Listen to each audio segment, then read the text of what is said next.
Hi, how's it going, everyone? My name is Carlos, I'm Mondo. and today we're answering a few questions we'll be getting our social media platform that we're going to follow through with our broker. Yep. So one of the first things one of the followers asked me was, obviously it's a new year, 2021. Everybody's hoping it's a better year than last. Rick, what are some things people should be doing in this new year to prepare themselves if they're looking to buy either this year or early next? Well, first thing is just get your financials in order. That's, I guess, the most basic thing whenever we as a broker, you guys as agents are trying to collaborate with an awesome local vendor, is they're going to want you to get your financials in order. So you want to make sure you get your 2 previous tax years up and going. You want to make sure that you do not make any stupid acquisitions. And I wouldn't mean stupid acquisitions in any depreciating assets like cars right before you're looking at buying. That really dings your credit score, and obviously it increases your debt to income ratio. Those are basic parameters that everyone should be aware of and should know.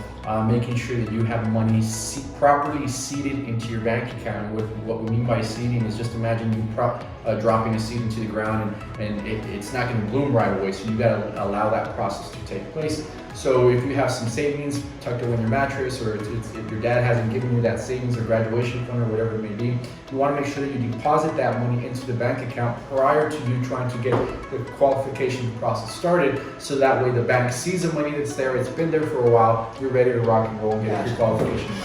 Gotcha, okay.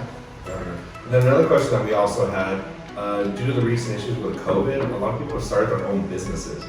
And one of the followers' questions was, now going into the 1099, what should they avoid and what should they do when they file their taxes? It's a question that's near and dear to my heart just because I'm self-employed business owner. And we, as a 1099 employee or as a self-employed business owner, you always think about what I call the qualification year. Is it a year that you're looking to qualify for purchase of a home? If that's the case, then what you do is you want to then report more income on your income tax statement so that they could give you a higher overall income bracket, and then you can have more of a buying power. It's not a hidden secret that you have business owners or 1099 employees. They itemize expenses on the income tax legally so that they don't have to pay an arm and a leg to Uncle Sam, and that's what every American usually does. But if you're looking to qualify for a home that year, you kind of have to bite the bullet and report more income, and you want to do that for at least a period of 2 years. Sometimes some lenders may ask for a little bit more, some lenders ask for less, but the norm is what we see is 2 years. So you want to make sure that you have your average 2 years, a higher reported income, so that you can have more buying power. To give you an example, let's say a person makes $100,000 a year self-employed, but then reports $25,000 because he has all these expenses, travel, deductions and whatnot. So with that said, on paper he's going to look like he's only making $25,000. Technically he's making substantially a lot more. He's not going to be able to qualify for the lifestyle or the home that he really can afford because he hasn't reported that amount. So if you're looking to qualify for the home that fits within your lifestyle and also your budget, you want to make sure that you bite the bullet. You're going to have to pay more taxes those 2 qualification years, but that's what you want to do. You want to plan ahead, and then after you qualify for the home because you're a self-employed business owner or you get a 1099, the following year you already got your house. Don't worry about it. Go ahead and go back into reporting less income, reporting more deductions, and that's the case may be, and then you're good to go.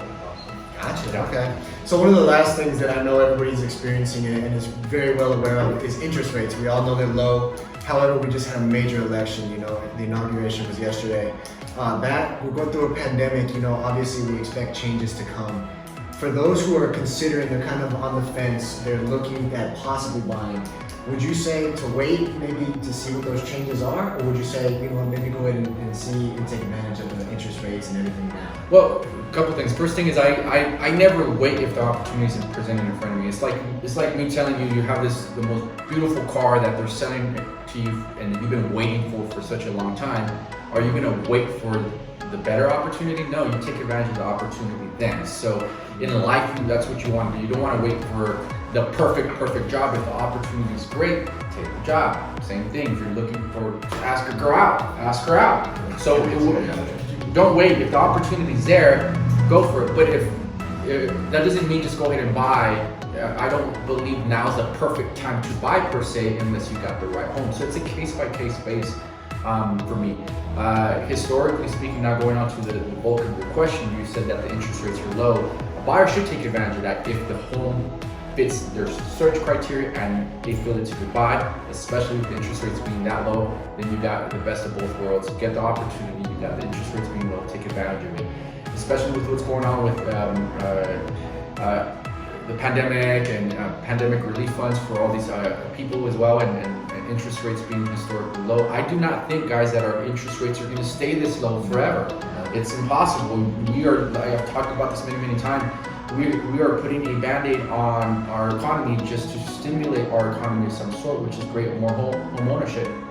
But I really feel that historic rates are going to slowly start climbing to a more normalized rate, which would be anywhere from 4 to 5%. I'm hoping that's not the case anytime soon, but the reality is that there's no way these rates are going to be this low forever. Right. So take advantage if you find the right home.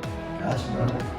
Guys, if you guys have any other questions like these, or it doesn't necessarily just have to be real estate. Obviously, he's been around the world, New York, California, big major markets. Shoot us some questions. We'd love to answer them. You guys have a good one.